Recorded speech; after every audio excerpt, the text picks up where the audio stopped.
இந்த உலகத்தில் பெரிய ஆசீர்வாதம்னு ஒன்று உண்டுன்னா அது ஆண்டோடைய பிரசன்னத்தில் இருப்பது தான். அல்லேலூயா. தாவீது சொல்லுகிறார், 1000 நாட்கள் இந்த உலகத்தில் வாழ்வதை விட இவருடைய சமூகத்தில் வாழ்கிற ஒரு நாள் நல்லது என்று சொல்லுகிறார். அல்லேலூயா. 1000 நாள் அவர் ராஜாவா சிங்காசனத்தில் இருக்கிறத விட ஆண்டோடைய பிரசன்னத்தில் அமர்ந்திருக்கிற ஒரு நாள் நல்லதுன்றார். ஒரு அல்லேலூயா சொல்லுவோமா? இப்போ ஆண்டோடைய பிரசன்னத்தை விட உலகத்தில் வேற ஒன்றும் பெரியது இல்லவே இல்லை என்பதை சாதாரண மனுஷன் சொல்லலை, ராஜாவாக இருந்தவர். ஹல்லேலூயா. அநேக நாடுகளை வென்றெடுத்தவர், தேவனுடைய சித்தத்தை செய்த மனுஷன் அப்படி சொல்லி இருக்கிறார். ஆகையினாலே நம்முடைய வாழ்க்கையில் அப்படிப்பட்ட ஆசீர்வாதங்களை சுதந்திரமாக்குகிற வாழ்க்கை வாழ கர்த்தர் நமக்கு உதவி செய்ய முடியாது. அந்த நாளில் தியானிக்க ஏசாயா 33ஆம் அதிகாரம் 6ஆம் வசனத்தை நான் வாசிக்க கேட்கலாம். பூரண ரட்சிப்பும் ஞானமும் அறிவும் உன் காலங்களுடைய உறுதியாய் இருக்கும், கர்த்தருக்கு பயப்படுதலே அதன் பொக்கிஷம்.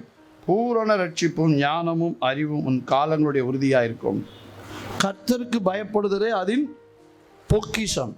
அல்லேலூயா சொல்லுவோமா? கர்த்தருக்கு பயப்படுதல் தான் நம்ம வாழ்க்கைக்கே பொக்கிஷம். சிலருக்கு அது இல்லை இது இல்லை அப்படின்னு பல கவலைகள் இருக்கும். நீங்கள் கர்த்தருக்கு பயந்து நடந்தீங்கன்னா அது உங்கள் வாழ்க்கைக்கு தேவையான எல்லாத்தையும் கொண்டு வரும். வசனம் சொல்வது, கர்த்தருக்கு பயப்படுதல் ஒரு பொக்கிஷம், கர்த்தருக்கு பயப்படுதல் ஜீவனுக்கு ஏதுவானது என்று சொல்லப்படுகிறது நாம் பார்க்கிறோம். கர்த்தருக்கு பயந்து அவர் வழிகளில் நடக்கிற மனுஷன் எவனோ அவன் பாக்கியவான். ஒரு அல்லேலூயா சொல்லுவோமா? அப்போ கர்த்தருக்கு பயப்படுகிற பயம் இன்றைக்கு நமக்கு தேவை. அல்லேலூயா. இன்றைக்கு சபையில் இருக்கிறவர்களுக்குள்ள எல்லா பயமும் இருக்கும், ஆனால் கர்த்தருக்கு பயப்படுதல் மட்டும் இருக்கும், கொஞ்சம் நஞ்சம் இருக்கும். ஞாயிற்றுக்கிழமை வர்றதும் போகிறதும், அப்புறம் ஏதோ தேவைக்கு ஆண்டவரை நோக்கி ஜெபம் பண்ணுறதும், நினச்சா பைபிள் எடுத்து வாசிக்கிறதும், இப்படி உலகத்தில் தங்களுக்கு இருக்கிற காரியங்களை கொண்டு அது நிமித்தமாக கர்த்தருக்கு பயப்படுகிற பயத்தோடு வாழ்வதை போல ஒரு சூழ்நிலைகளை சந்திக்கக்கூடிய ஒரு வாழ்க்கை. அப்படி நம்ம வாழக்கூடாது. ஒரு அல்லேலூயா சொல்லுவோமா? கர்த்தருக்கு பயப்படுதா என் வாழ்க்கையில் சொத்து அப்படின்னு வாழணும். ஆமேன்னு சொல்லுவோமா? அப்படி வாழ்ந்த 3 மனிதர்களை நாம் பார்க்க போகிறோம். 3 மனிதருடைய வாழ்க்கையில் அவர்கள் எப்படி அந்த கர்த்தருக்கு பயப்படுதலினால் வருகிற சுதந்திரத்தை அவருடைய வாழ்க்கையிலே வாழ்க்கையாய் மாற்றிக்கொண்டார்கள், அனுபவித்தார்கள் என்பதை நாம் வேதத்திலிருந்து பார்க்க போகிறோம். முதலாவது 2 நாளாகமம் 1ஆம் அதிகாரம் 8 முதல் 10 வசனங்களை வாசிக்கலாம். சாலமோன் தேவனை நோக்கி, தேவரீர் என் தகப்பனாகிய தாவீதுக்கு பெரிய கிருபையை செய்து என்னை அவன் ஸ்தானத்திலே ராஜாவாக்கினீர். இப்போது தேவனாகிய கர்த்தாவே, நீர் என் தகப்பனாகிய தாவீதுக்கு அருளின வாக்குத்தத்தம் உறுதிப்படுவதாக. தேவரீர் பூமியின் தூளத்தனை ஏராளமாய் ஜனத்தின் மேல் என்னை ராஜாவாக்கினீர். இப்போதும் நான் இந்த ஜனத்திற்கு முன்பாக போக்கும் வருத்தமாய் இருக்கத்தக்க ஞானத்தையும் அறிவையும் எனக்கு தந்தருளும். ஏராளமாய் இருக்கிற இந்த உம்முடைய ஜனத்தின் நியாயம் விசாரிக்கத்தக்கவன் யார் என்றான். அல்லேலூயா. ஆண்டவர் இங்கே சாலமோனுடைய வாழ்க்கையில் செய்த கிரியைகளை நாம் பார்க்கிறோம். சாலமோன் தாவீதினுடைய மகனாய் அவன் இருந்தபடியினால் ஆண்டவர் அவனை ராஜாவாக்கும்படி தெரிந்து கொண்ட போது அவன் ராஜாவாய் அபிஷேகம் பண்ணப்பட்டான். அவன் அபிஷேகம் பண்ணின உடனே அவர் செய்த முதல் காரியமே சபையில் போய் ஆண்டவருக்கு 1000 பலிகள் ஆடுகளை செலுத்தினாராம். ஒரு அல்லேலூயா சொல்லுவோமா? ஆண்டவருக்கு பிடிச்சது என்னென்னா, நம்ம வாழ்க்கையில் நமக்கு இருக்கிற பொறுப்புகளை எல்லாம் நிறைவேற்ற ஆண்டவருக்காக நம்மை அர்ப்பணித்து கொள்வதற்கு நாம் எடுக்கிற முயற்சிகளை அவர் பார்க்கிறார். எதை பார்க்குறாரு? எல்லாம் சத்தமாக சொல்லுங்களேன். முயற்சி. ராஜாவாக இருக்கிறவன் ராஜாவாக இருந்து அவன் என்ன செய்யணும்னா, நாட்டுக்கு இருக்கிற பிரச்சனைகளை தான் அவன் பார்த்து அதை எப்படி சால்வ் பண்ணலாம், இல்லைன்னா அந்த பிரச்சனைகளில் நம்ம என்ன இன்னும் புதிய காரியங்களை செய்து மக்களை எப்படி நடத்தலாம் அப்படின்னு சொல்லி அவன் நேரடியாக களத்தில் இறங்கியிருக்கணும். ஆனால் அவன் தன்னை முதன்மைப்படுத்தவில்லை, தேவனை முதன்மைப்படுத்தி தேவ பிரசன்னத்தில் போய் தேவனை முதலாவது கனப்படுத்தி தேவனுக்காய் தன்னை அர்ப்பணிக்க முதன்மையான இடத்தை கொடுத்தான். ஒரு அல்லேலூயா சொல்லுவோமா? நம்ம வேதத்தில் அதனால தான் வாசிக்கிறோம். 12ஆம் அதிகாரத்திலே 1ஆம் வசனம்,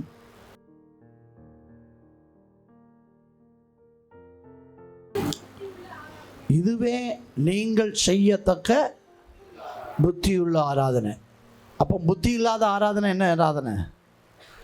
நம்ம பிரியமான ஜீவ பலியாய் ஒப்பு கொடுக்க வேண்டும் என்று தேவன் எதிர்பார்க்கிற நம்முடைய சரீர அவயவங்களை தேவனுக்காக ஒப்பு கொடுக்காமல் நாம் செய்கிற ஆராதனை தேவனுக்கு எப்படிப்பட்டது?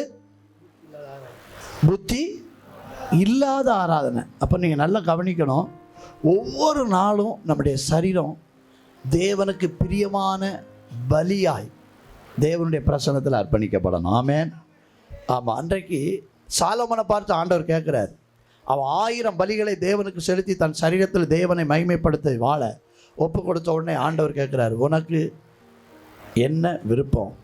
உன் விருப்பம் என்ன? நான் உனக்கு என்ன செய்யணும் அப்படின்னு கேட்குறாரு. அப்போ அவன் ஆண்டவர்கிட்ட ஜெபம் பண்ணுறான் பாருங்க, ஆண்டவரே நீர் கொடுத்த பொறுப்பை நிறைவேற்றுறதுக்கு எனக்கு ஞானம் வேணும். ஒரு அல்லேலூயா சொல்லுவோமா? சத்தமாக ஒரு அல்லேலூயா சொல்லுவோமா?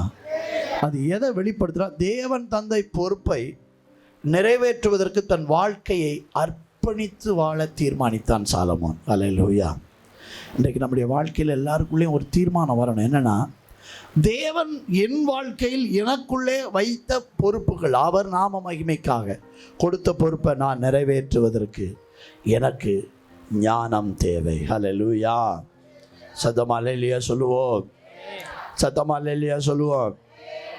இந்த ஞானத்தை குறித்து நான் உங்கள் மத்தியில் மிக வேகமாய் பேச விரும்புகிறேன். யாக்கோபுக்கு எழுதின நிருபம் 3ஆம் அதிகாரம் 14ஆம் வசனத்திலிருந்து வாசிக்கலாம்.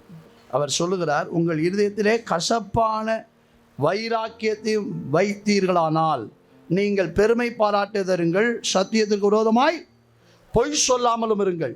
முதலாவது அவர் என்ன சொல்கிறாருன்னா, கசப்பான இருதயம் நம்ம இருதயத்தில் இருக்கக்கூடாது. முதல்ல என்ன இருக்கக்கூடாது? கசப்பு இருக்கக்கூடாது. எல்லாம் சொல்லுங்களேன், என்ன இருக்கக்கூடாது? கசப்புன்னா என்னது?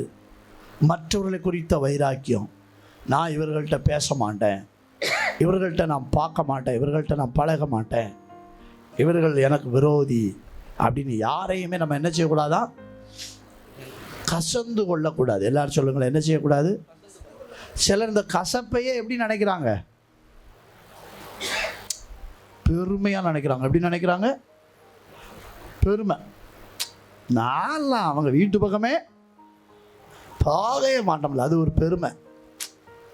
நான் அவங்களெல்லாம் பார்த்தா என்ன செய்ய மாட்டேன்? பேசவே மாட்டேன், அது ஒரு பெருமை.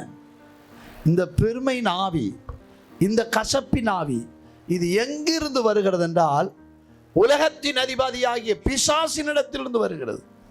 வேதம் சொல்லுகிறது, நீங்கள் உலகத்துக்குரியவர்கள் அல்ல, நீங்கள் உலகத்திலிருந்து தேவனுக்காய் பிரித்தெடுக்கப்பட்டவர்கள். ஹல்லேலூயா.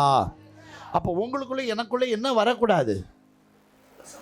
கசப்பான எண்ணங்கள், வைராக்கியங்கள் வரக்கூடாது. ஆமேன்னு சொல்லுவோமா? இந்த மோசமானது கசப்பு. கசப்பு என்னன்னா பழி வாங்குமா. கசப்பு என்ன செய்யுமா? நீ என்ன இப்படி பண்ணல, நான் உன்னை என்ன பண்ணுவேன்? யானைக்கு ஒரு காலம் வந்தா வரும்ல, நான் பார்த்துக்கிறேன் அப்படின்ற சுபாவம், இது உலகத்துக்குரிய சுபாவம். ஆமென். ஆனால் தேவனால் அழைக்கப்பட்ட பிள்ளைகளுடைய குணம் எப்படி இருக்கணும்னா, இயேசு சிலுவையில் தன்னை அறைய போகிறார்கள் என்று தன்னை காட்டி கொடுக்க போகிறவன் இவன் என்று அறிந்து ஆண்டவர் அவனை காட்டி கொடுக்க வந்தபோது அவனை பார்த்து ஆண்டவர் என்ன சொன்னார்? சிநேகிதனே, மொத்தத்தினாரா என்னை காட்டி கொடுக்கிறாய் அப்படின்னு சொல்லி என்ன சொன்னார்? சிநேகிதனே என்றார். அல்லேலூயா. ஆமாம், அதனால தான் அருமையாக பாட்டு பாடியிருக்காங்க. காட்டி கொடுத்த யூதாசை கன்னத்தில் அறைந்திடாமல் சிநேகிதனே என்றழைத்த சிநேகம் அநாதி சிநேகம், எங்கள் இயேசுவின் சிநேகம் அநாதி சிநேகம், எங்கள் இயேசுவின் சிநேகம் அநாதி சிநேகம், அநாதி சிநேகம், அநாதி சிநேகம், எங்கள் இயேசுவின் சிநேகம். ஹல்லேலூயா. யோசிச்சு பாருங்க, காட்டி கொடுக்க வந்த யூதாச பலார்னு என்ன செஞ்சிருக்கணும்? 2 போடு போட்டிருக்கணும். ஆனால் ஏசப்பா அவன் காட்டி கொடுக்க வர்றான்னு தெரிஞ்சும் அப்போவாவது நான் சிநேகிதனேன்னு அவனுக்கு கூப்பிடுறதுனால அவன் மனம் திரும்பிட மாட்டானா, அவன் ரட்சிக்கப்பட மாட்டானா அப்படி சொல்லி ஆண்டவர் அப்பவும் அவனுக்கு ஒரு வாய்ப்பை கொடுக்குறாரு. அல்லேலூயா. எவ்வளவு நல்ல தெய்வம் பாருங்களேன். ஒரு அல்லேலூயா சொல்லுங்களேன். இவ்வளவு நல்ல தெய்வத்தினுடைய பிள்ளைகள் விரோதத்தையும் கசப்பையும் உள்ளத்தில் வைக்கலாமா? சத்தமாக சொல்லுங்களேன். வைக்கக்கூடாது. ஆனால் ஏதோ ஒரு பக்கத்தில் கொஞ்சம் வைராக்கியம் கசப்பெல்லாம் உள்ளே உட்காந்துக்கிட்டு இருக்கா இல்லையா? இருக்கா இல்லையா? வீட்டில் தெரியும் இருக்கா இல்லையான்னு. வந்துட்டியா வீட்டுக்கு? அன்னைக்கு இப்படி பேசணும்ல. இந்த பழி வாங்குதல் கர்த்தருக்குரியது. ஆமேன்னு சொல்லுவோமா? தேவ ஞானம் என்னென்னா வைராக்கியத்தையும் கசப்பையும் நம்ம உள்ளத்திலிருந்து தூக்கி எறிந்து போட வேண்டும். ஆமேன். அதுக்கு அடுத்தது நம்ம வாசிக்கிறோம், உங்கள் இருதயத்தில் என்ன இருக்கக்கூடாதுன்னா, இப்படி இருக்க ஞானம் பரத்திலிருந்து இறங்கி வராமல் லௌகிக சம்பந்தமானதும் உலக சம்பந்தமானதும் ஜென்ம சுபாவத்துக்குரியதும் பேய்த்தனத்துக்கு அடுத்ததுமா இருக்குதான். எல்லாம் சொல்லுங்களேன், என்னத்தனம்? யாராவது பேய்த்தனத்தை விரும்புகிறீங்களா? அல்லேலூயா. இன்னைக்கு நிறைய பேர் பேய் அங்கே இருக்குது இங்கே இருக்குன்னு நினைக்கிறாங்க. ஜென்ம சுபாவத்துக்கு அடிமையாக இருக்கிறவங்களுக்குள்ளெல்லாம் பேய் இருக்குது. அல்லேலூயா, அல்லேலூயா. நீங்கள் இருட்டில் போனால் தான் பேய் இருக்குன்னு நினைக்கிறீங்க. பேயே இருட்டை பார்த்து பயந்து எங்கேயாவது வெளிச்சம் இருக்குமா யாரையாவது பிடிக்கலாமான்ட்டு போய் நிற்கும். பேயே இருட்டில் இருக்கிறது இல்லை. ஆனால் நம்ம ஆட்கள் இருட்டை பார்த்து பயப்படுது. ஆனால் அந்த ஜென்ம சுபாவத்துக்கு என்ன செய்யறதில்லை, பயந்து அந்த சுபாவத்தை விட்டு விடுகிறது இல்லை. நீங்கள் நல்லா கவனிங்க. மோசே அழைக்கப்பட்ட போது எப்படிப்பட்ட குணமுள்ளவனாக இருந்தானா? கோபம். என்ன கோபம்னா காட்டு கோபம்னு சொல்லலாம். என்ன கோபம்? நாட்டு கோபம்னு இருக்குது. நாட்டு கோபம்னா கோபம் வந்தாலும் அடங்கும். இது காட்டு கோபம் பாருங்க. வந்த கோபத்தில் எகிப்தியன் ஒருவன் எபிரேயனை அடிக்கிறத பார்த்த உடனே இவன் எழும்பி போய் அந்த எபிரேயனை அடித்து கொன்று குழி தோண்டி புதைச்சிட்டாங்க. யாருமே பார்க்குறதுக்கு முடியாத அளவுக்கு அந்த வேலையை செஞ்சு முடிக்கிறான். அல்லேலூயா. எவ்வளோ ஃபாஸ்ட்டாக இருந்திருப்பார் பாருங்கள். கோபம் எவ்வளோ கோபமாக இருந்திருக்கும் பாருங்கள். அடித்து கொன்று உடனே குழி தோண்டி புதைச்சிருந்தான், யாருக்கும் தெரியாத அளவுக்கு. அந்த அளவுக்கு கோபக்காரன் யார்? தாவீதா? மோசே? எல்லாம் அவசரத்தில் மாறி போகுது பேர். மோசே அப்படி இருந்தார். அப்போது மோசே ஆண்டவர் அழைத்த பின்பு எப்படி மாறிட்டார் தெரியுமா? இப்போ ஆண்டவர் வந்து பார்த்திங்கன்னா இஸ்ரவேல் ஜனங்க செய்கிறாங்க, தவறுகள் செய்கிறாங்க, பாவம் செய்கிறாங்க.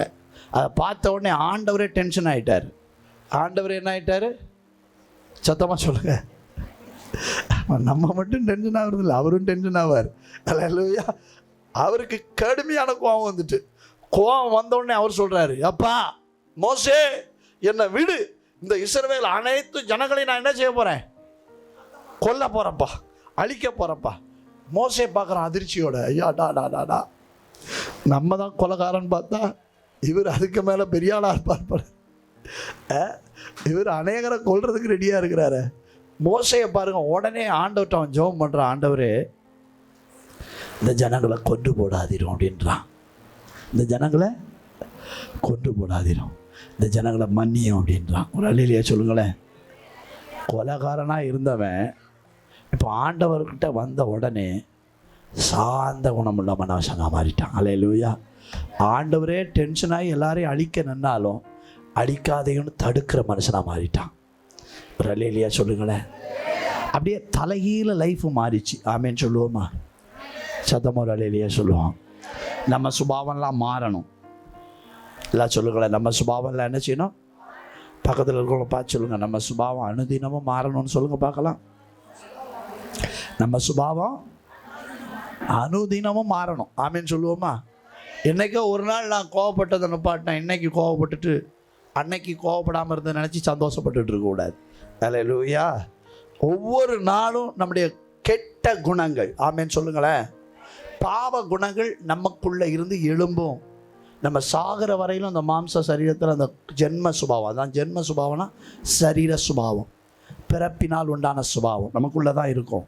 அந்த சுபாவத்தை தினந்தோறும் நம்மை விட்டு அகற்றி தெய்வ சுபாவத்தை நம்ம பெற்றுக்கொள்ள வேண்டும். ஆமேன். அல்லேலூயா. அல்லேலூயா. அதனால் கடைசி அவர் சொல்லி முடிக்கிறாரு, வைராக்கியமும் விரோதமும் எங்கே உண்டோ அங்கே கலகமும் சகல, ஒரே வார்த்தையில் முடிச்சிட்டார்.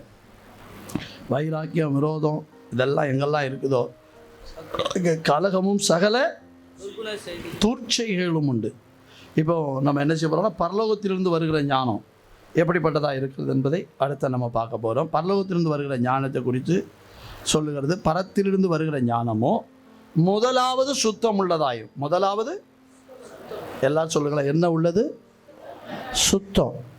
நம்ம பரத்திலிருந்து வருகிற ஞானம் உள்ளவர்களாய் மாறணும். ஆமென்.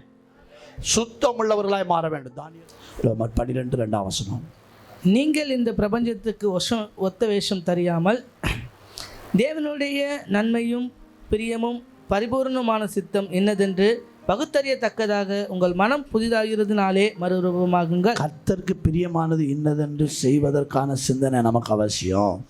கர்த்தருக்கு பிரியமானது இன்னதென்று உணர்ந்து அதை செய்யக்கூடிய இருதயத்தில் ஆசை நமக்குள்ள இருக்கணும். ஆமேன்னு சொல்லுங்களேன்.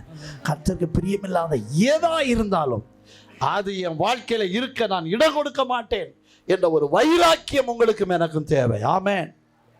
என் ஜீவனுள்ள நாட்களில் என் சரீரத்தையும் என் ஜீவியத்தையும் நான் தீட்டுப்படுத்தாமல் காத்து கொண்டு தேவனுக்கு பிரியமானதை செய்ய இந்த சரீரத்தில் நம்ம பழக்கப்படணும். ஆமேன்னு சொல்லுங்களேன்.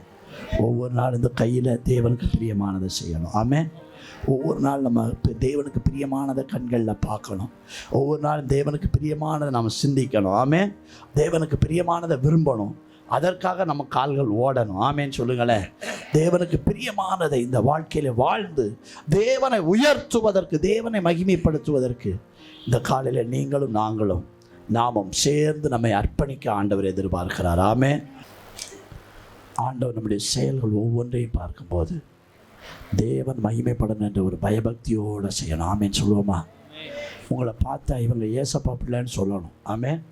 அதனால் இவங்களுடைய அடையாளம் நம்முடைய சரீர பிரகாரமான வாழ்க்கையில் நம்ம எல்லாவற்றையும் செய்யும்போது கர்த்தருக்காக அர்ப்பணித்து செய்ய வேண்டும். ஆமேன்னு சொல்லுவோமா? நான் இன்றைக்கு உங்களிடத்தில் கடைசியாக சொல்ல விரும்புகிறது என்னென்னா, எதை செய்தாலும் கர்த்தர் மகிமைக்கென்று செய்யுங்க. கொலோசியர் 3:24 மட்டும் வாசிச்சுங்க, முடிச்சது. எதை செய்தாலும் அதை மனுஷருக்கென்று செய்யாமல் கர்த்தருக்கென்றே மனப்பூர்வமாய் செய்யுங்கள். எதை செய்தாலும் கர்த்தருக்கென்று செய்யணும். ஆமேன்னு சொல்லுங்களேன். ஆமாம். கர்த்தருக்கென்று எப்படி செய்யணும்? மனசுல இருந்து செய்யணும். ஆமேன்னு சொல்லுவோமா? அந்த ஆபிரகாம் தனக்கென்று இருந்த குமாரனை மனப்பூர்வமாக கொடுத்தார். அதனால் கர்த்தர் அவர் விசுவாசிகளின் தகப்பனாய் மாற்றினார். ஆமென். நம்மை அப்படி மாற்றுவார். நம்ம அநேகருக்கு ஆசீர்வாதமாக மாறணும். ஆமேன்னு சொல்லுவோமா? நம்ம சாதாரணமானவர்கள் அல்ல. அல்லேலூயா. எத்தனை பேரோட ஆண்டவர் பேசினார்? கைகளை உயர்த்தி ஆண்டவற்றை நம்ம அர்ப்பணிக்கலாம். எல்லாருக்கும்